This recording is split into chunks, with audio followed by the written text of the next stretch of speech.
Hammaga salom do'stlar.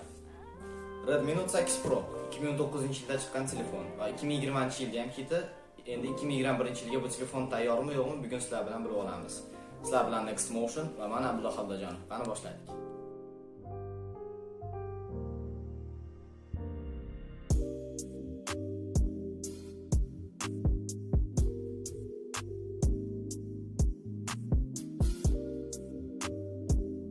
Komplektatsiyadan boshlaymiz. Telefon bilan birgalikda 20 wattli vilka va USB-A, USB-C kabeli hamda silikon chexol birgalikda keladi. Telefonning korpusi plastik ramkalardan iborat. Oldi orqani esa Gorilla Glass 5 shishasi himoyalaydi. Telefon korpusi chiroyli, yig'imiga esa hech qanday shikoyat yo'q. Telefon toifasi uchun juda yaxshi. Tepa pastki qism ramkalari esa me'yor darajada ingichka. Telefon USB-C, mini jack hamda infraqizil port bilan jihozlangan. Telefonning orqa tomonida barmoq izi skaneri bor. Ishlashiga hech qanday shikoyat yo'q. Ikkida yuz skaneri ham yaxshi edi, faqat yorug'lik yetishmaganda yuzingizni tanimay qolish mumkin. Redmi Note 8 Pro smartfoni 2340x1080 Hz IPS matrica bilan jihozlangan. Ekrani yaxshi, ranglarni borligicha ko'rsatadi. Yorug'ligi ham normada, eng maksimal daraja 639 nit. Interfeys ishlashda hech qanday qatish yo'q. Bu smartfonda MIUI 12 ning oxirgi versiyasi o'rnatilgan. Ishlashi yaxshi. Fonning obalochkasi va protsessori bir-biriga yaxshi moslashgan.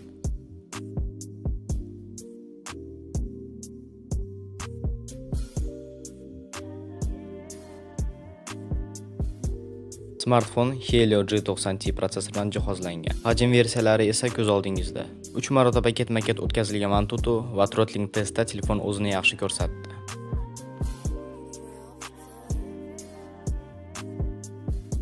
Test uchun PUBG Mobile o'yinini o'ynab ko'rdik.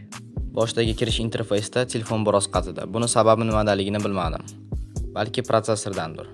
Menga Redmi Note 8 Pro PUBG ning menu interfeysida qatidi deb shikoyat qilishdi.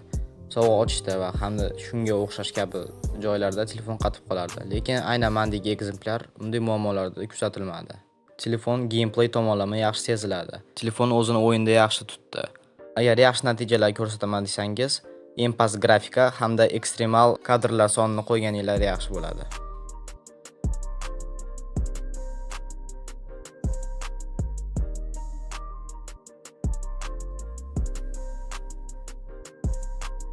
Telefon 4,5 mAh batareya bilan jihozlangan. Meni ishlatishimda 9 soat ketdi. Bu yaxshi natijalar.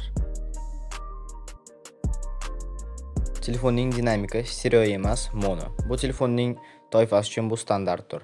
Telefonning dinamik ovozi yaxshi. Eshitib ko'rib, kommentariyalarda fikrlaringizni qoldiringlar.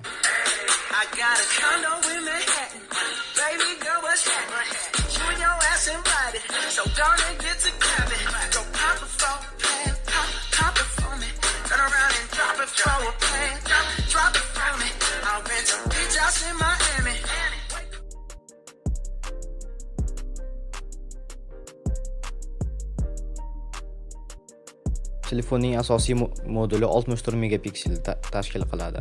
16 megapiksel bilan 64 unchalik ham farqi bormasligi mumkin. Lekin agar 16 megapikselga olingan suratni yaqinlashtirmoqchi bo'lsanglar, uni faqat bir marotaba yaqinlashtira olasizlar.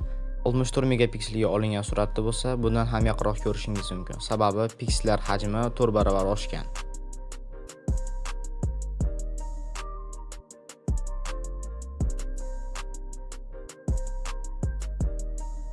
Keng burchakli obyektiv binolarning to'lig'icha suratga olishga yordam beradi.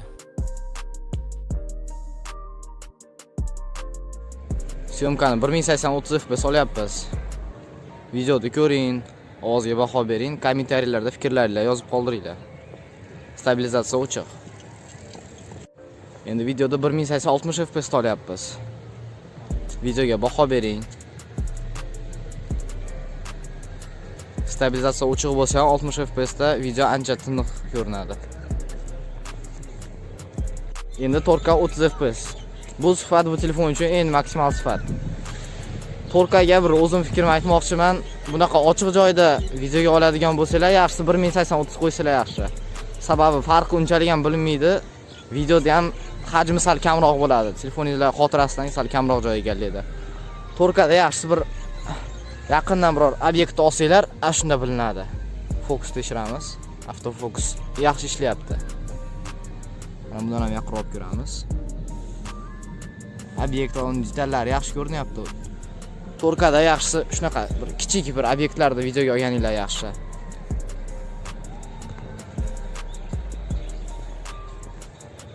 Endi videoda 1080 30 fps da stabilizatsiyani yoqib olyapmiz.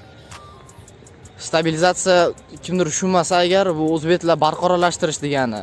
Endi yaxshisi menimcha stabilizatsiya so'zi o'zi tushunarliroq bo'lsa kerak ko'pchilik tushungan odamlarga. Stabilizatsiya bu videoda sal tiniqlashtiradi-da. Yurayotganingizda qadamingizni bildirmaslik kerak. O'zi havo sovuq, ancha qo'lam qaltirayapti. Bu ham bir stabilizatsiyaga bir test bo'ladi deylik. Atak bu telefondagi sifrovoy stabilizatsiya haqida biror narsa deya olmayman. Sifrovoy stabilizatsiya o'zi videoni faqat yaqinlashtiradi xolos. Agar optический bo'lganda, optik stabilizatsiya bo'lsa, shunda bir bilinardi haqiqatan. Hozir bo'lsa unchalik bilmayapmiz endi. Ko'ringlar, baho beringlar. Oddiy shtativda hech qanaqa stabilizator yo'q bizda. Silkitib ko'ramiz.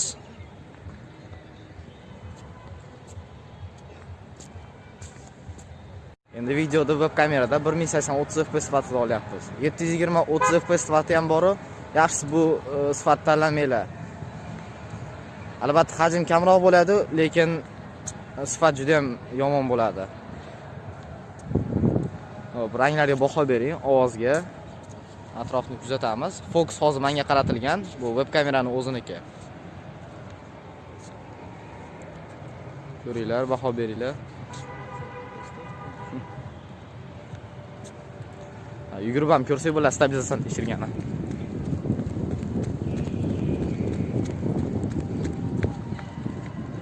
Ancha yaxshisi bilan yugurmaganinglar ma'qul agar videoda yaxshi olmoqchi bo'lsanglar. Ko'ringlar, kommentariyada fikr qoldiringlar. Redmi Note 8 Pro har bir testlarda o'zini yaxshi ko'rsatdi, hamda 2021-yilda haligacha aktual telefon bo'lib qolishini isbotlab berdi. Sizlarga kerakli ma'lumotni yetkazdik degan umiddamiz. Bu video yoqqan bo'lsa like bosing, kanalimizga obuna bo'ling. Yangi yillarda o'tkazib yubormaslik uchun qo'ng'iroqchani bosib qo'ying. Sizlar bilan Abdulloh Abdullajonov edi. Keyingi videolarda ko'rishguncha